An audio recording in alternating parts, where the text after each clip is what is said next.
اولاد اللي هيجوا في الفزوره اللي هقول لكم عليها دي هياخد طبق المكرونه بالبشاميل ده.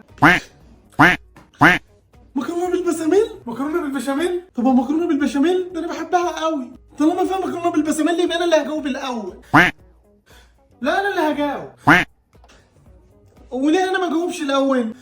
سيبهم جوه اللي يجاوب الاول عشان هو الكبير. يا رب ما تعرف تجاوب. يا ماما ده انت اكبر مني بساعتين بس.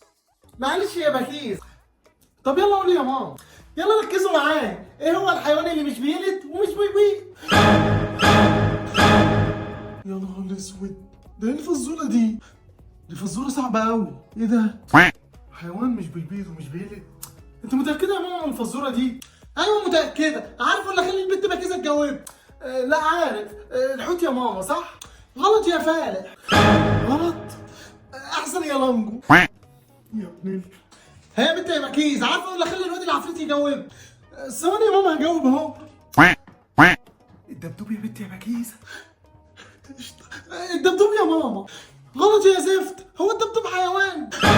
غلط. منك لله يا رامبو. يس. يلا جاوب يا عفريت. حاضر يا ماما. بسم الله الرحمن الرحيم. العنكبوت. غلط يا عفريت. يا خساره كان نفسي في المكرونه بالبشاميل. احسن يا عفريت. احسن. طب ماشي. ايه ده؟ من مين يا ماما اللي هياخد طبق المكرونه بالبشاميل ده؟